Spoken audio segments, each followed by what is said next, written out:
Hey guys, first of all, I want to say happy Mother's Day to all of you mothers out there and all of you people who have mothered children, even like your nieces and nephews and your friends' kids and everything. And also to you fathers out there who have been mothering your kids too. And on Father's Day, I'll say happy Father's Day to the mothers who have been fathering their kids too. I'm weird like that. So happy Mother's Day to all of you people who are actually taking care of your kids and taking care of other people's kids too. Now, what I want to do with this video is start at the very beginning, because we have a lot of new members who are not as familiar with the case as most of us here are already. So I'm just going to do this off the top of my head. So if I make a mistake or if I miss something, if I trip up at all, please just make the corrections in the comment section. Okay, let's start with December of 2009. Christopher Watt's wife bought a house. I think the purchase price was $334,000. I think she put down about 5%. And you know, I haven't seen any income verification form or any paperwork at all on the income to debt ratios, but that should be interesting to know. In May of 2010, she would later claim that she was diagnosed with lupus, fibromyalgia, and Sjogren's. Although in searching, we didn't see any mention of any of those three illnesses, diseases, or conditions during the month of May. In the summer months, and I'm not sure for sure it was 2010, it might have been in 2009 before she bought the house. No, I think it was in 2010. During the summer, she said that she wanted a one-way ticket to a place where nobody knew her name. Well, let's back up. In December of 2009, she bought the house.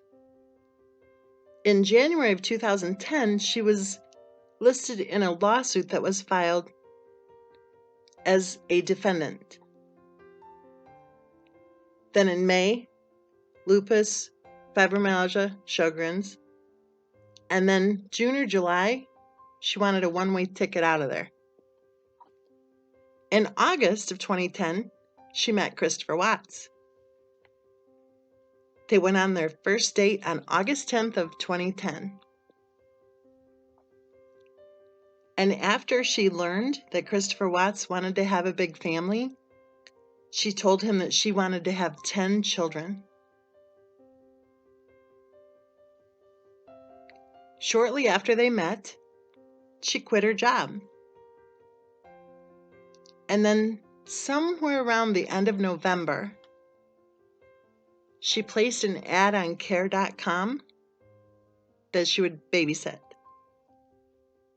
And then she got a babysitting job, babysitting for one child, and that lasted a few months before the family moved to Colorado, the family of the child she was babysitting for. I'm not sure, would that have been like February or something, right? Somewhere around there. A couple months later, she posted that it was official that she was opening a daycare center. And then I don't think she ever mentioned that again.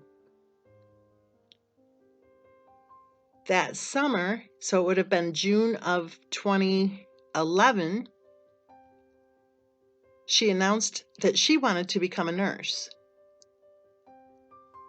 Now keep in mind that the woman she was babysitting for was actually a nurse. So then a couple, 3 months after that babysitting job was over, after announcing first that she was opening a daycare center, then she announced that she was going to become a nurse. a few months later, she announced that she was accepted into the nursing program and that she would be earning a 4-year degree in just 2 years. August of 2011, it was August 10th of 2011, on their 1-year anniversary of their first date, they became engaged to be married. I think it was in September that she announced that she was accepted into the nursing program, right? In November or December, she said she was getting her books for the program, which was supposed to start in January. Somewhere in there, she convinced Christopher Watts that her doctor said that she had to move to Colorado for her health challenges. So in January, while she was starting the nursing program, or claiming she was starting the nursing program, Christopher Watts was moving out to Colorado ahead of her because he found a job out there. So he headed out there to start his new job. Well, like I said, she claimed she was starting the nursing program. She claimed also that there had been break-ins to her car. She evidently had gone back to work, and there were break-ins while her car was parked at work. And then in January, toward the end of the month, she claimed that there was a break-in at the house and that the people who broke in were in the house when she ran back into the house to get her phone. She said she forgot her phone. She also claimed that she was very sick in January. And then after a few months, she headed out to Colorado. In May, I think it was, her house sold. And you know how people are saying how she made so much money on her house? Well, she didn't. She bought it for $334,500, I think, or yeah, $344,500. She sold it for $350,000. But if you figure in the realtor fees and the closing costs, she didn't make any money on it. And she also, at the last minute, told the buyers that they could just go ahead and keep the furnishings too. So she headed out to Colorado. And I think it was in July that Christopher Watts' boss offered her a job at the dealership. Let's see, that was what year are we in? That was 2012, right? So they're engaged, they moved to Colorado, and they're both working at the dealership. Let's see. So in 2012, that's the year they got married, at the end of the year. So coming up to the wedding, she became upset with Christopher Watts' sister because she wouldn't take the week off work the week before the wedding. She wanted her to take the entire week off work so she could be there for all the parties that she had planned. And Christopher Watts' sister told her that she could still make it to the parties, but she couldn't take the entire week off work. And then there was also some sort of a problem with the guest list. Christopher Watts' fiance at that point accused his sister of trying to sabotage her guest list, claiming there were supposed to be 80 invitations sent out and only 26 people came to whatever the pre-wedding party was. Well, according to Christopher Watts' family, there were 30 or 31. I think there were 30 invitations. I think 5 of those invitations were for friends and 25 were for family members. Before the event, since none of the 5 friends had RSVP'd, they were contacted, and 4 out of 5 of the friends said they had other plans. And 1 friend did attend, so there were 26 people there total. But Christopher Watts' then fiance claimed that there should have been 80 people there. Well, with all that hullabaloo going on,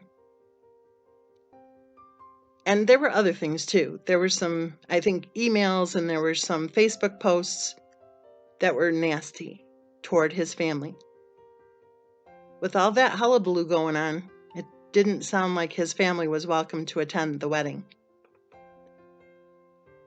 And it's interesting too, because for almost 2 years we've been told that Christopher Watts' mother and sister were accused of cross-contaminating the food at one of the pre-wedding parties.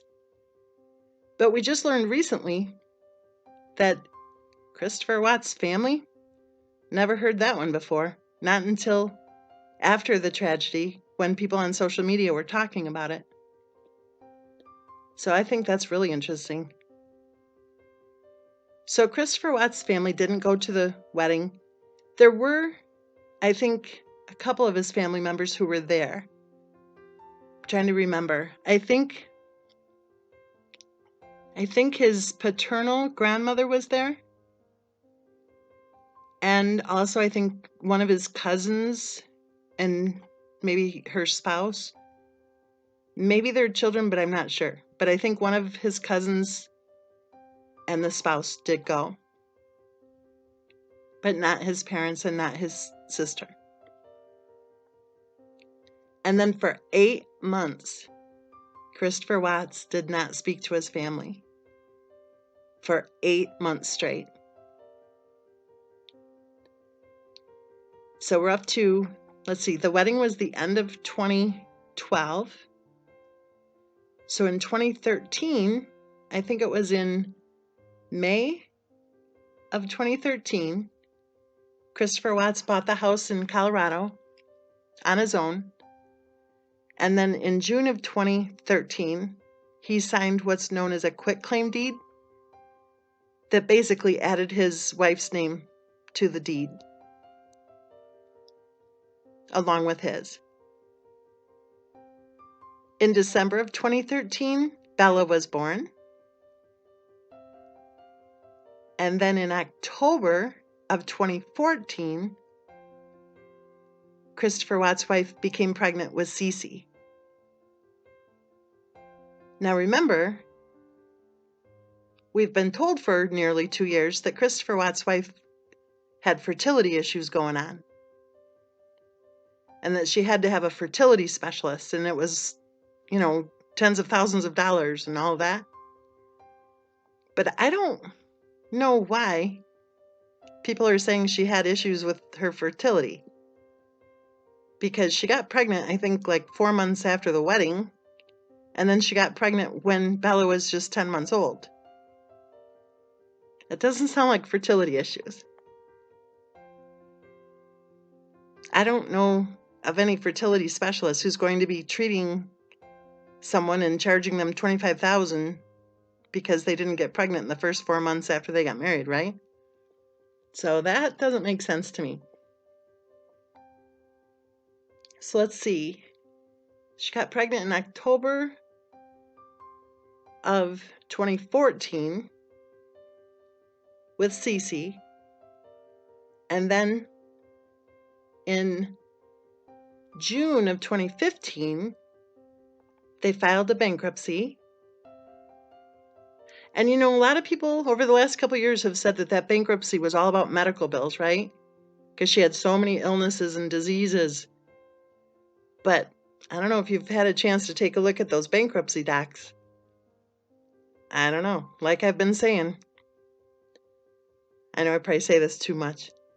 It's not really funny the 10th time you say it, right?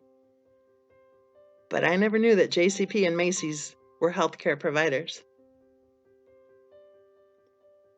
So let's see, that was June of 2015 they filed for bankruptcy. And then in July of 2015, Cece was born.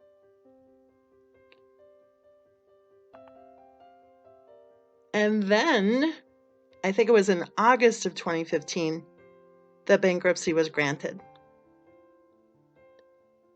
So I think that's a good place to stop for this video because I don't want it to be too long of a video for you guys. I'll pick up where we just left off in the next video. And then the second part should bring us right up to August of 2018. So again, everybody have a happy Mother's Day. And I want to say this too. If you're into true crime, then we have a lot of groups on Facebook that you're welcome to join. If you are interested in the case of Darlie Routier, we have a really nice Facebook group called the Darlie Routier Case Discussion Group, and I opened that back in 2014. We have close to 1,000 members, and it's a really nice group to belong to. If you're interested in the Stephen Avery case, we have the Justice for Teresa Halbach Facebook group. If you're interested in the case of Betty Broderick, we have the Psychosocial Abuse of Betty Broderick Facebook group. We have many others too. I won't sit here and list them all off. But if there are any cases that you're interested in, check it out. Just if you want to leave a comment or if you want to just check it out on Facebook, we have a lot of groups for you to join. Also, we have the WordPress blogs, WordPress/Miss Mensa, and WordPress/Miss Mensa True Crime. We have the channel on BitChute, which is at BitChute/Miss Mensa. And then we have also the Patreon group, Patreon/Miss Mensa. I bet you could have guessed that one, huh? So again, happy Mother's Day. And I'll get to work on the second video to this little series on Monday.